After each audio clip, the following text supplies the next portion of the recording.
The observation deck of the Prometheus station hummed with the quiet efficiency of 1,000 systems working in perfect harmony. Elijah stood at the reinforced viewing port, his reflection ghostly against the backdrop of Earth. Blue, fragile, and impossibly distant. 300 million kilometers separated him from home, from everything he'd ever known, from everyone except her. Beautiful, isn't it? He turned to find Emma approaching, her magnetic boots clicking softly against the metal floor.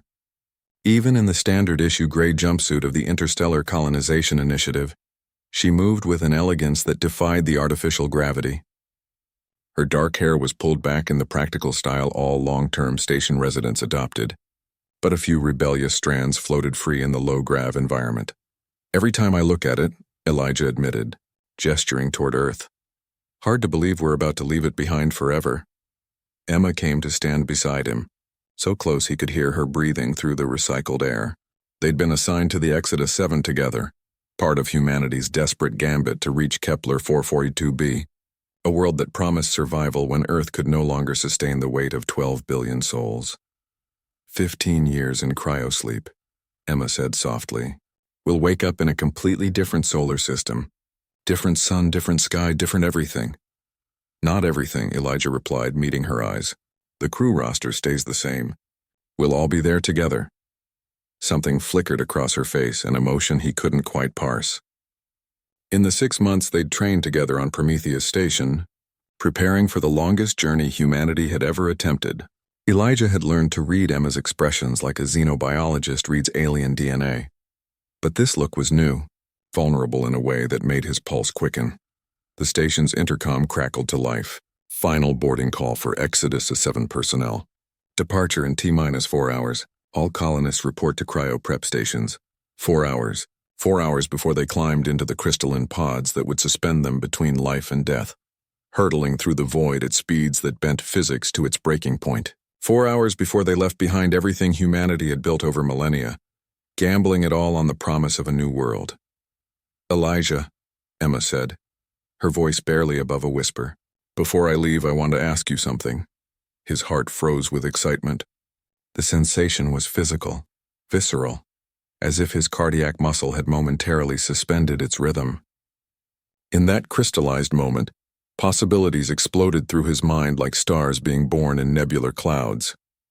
Emma turned to face him fully, and he saw it then, the same fear and hope that had been building inside him for months. They were trained scientists, both of them. She was the mission's lead xenobotanist, tasked with understanding and cataloging the flora of their new world. He was the chief engineer, responsible for ensuring the colony's infrastructure could sustain human life in an alien biosphere. They'd worked together, eaten together, shared the profound isolation that came with being among the last to leave a dying world. The protocols, Emma continued, her voice steadier now, they recommend that colonists form bonds, partnerships. The psychological studies show that humans who have committed relationships survive long-term isolation better. They adapt to new worlds more successfully. Elijah's engineering mind immediately recognized what she was doing, framing an emotional question in logical, practical terms. It was so perfectly Emma that he almost smiled. The data does support that conclusion, he managed, his own voice maddeningly clinical. There's something else the data shows. Emma pressed on, and now her hand found his, fingers interlacing in a gesture that was anything but clinical. Humans need hope. We need something to fight for, something that makes the struggle worthwhile. We're leaving Earth, Elijah, but we're taking humanity with us, all the best parts of what it means to be human.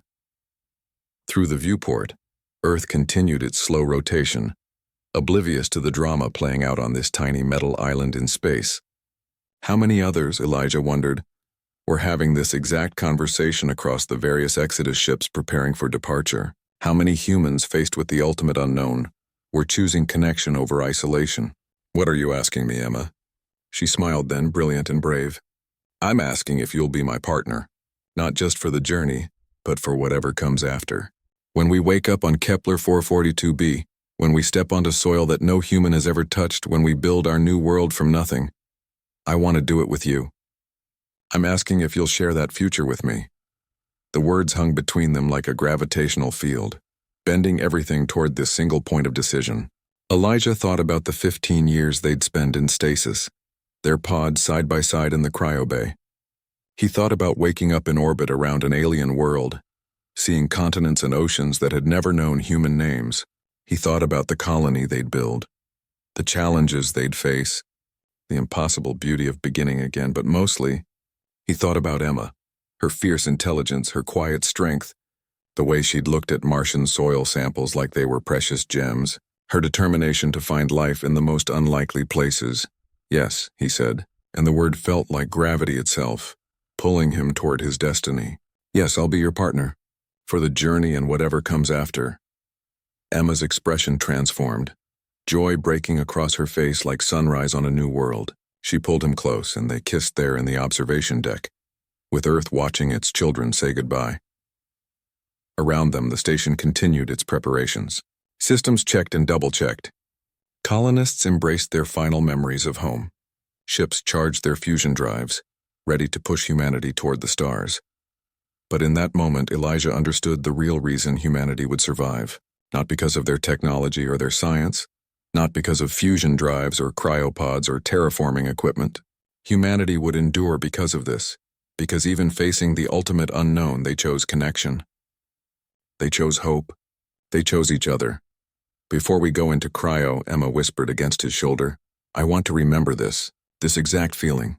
We'll carry it with us, Elijah promised, to Kepler 442b and beyond. Wherever humanity goes, this goes with us. And as the final boarding call echoed through Prometheus Station, two humans holding each other against the darkness, Elijah knew with absolute certainty that they would make it. Not just survive, but thrive. Because that's what humans do. They love, they hope, they reach for impossible stars, and they never ever give up.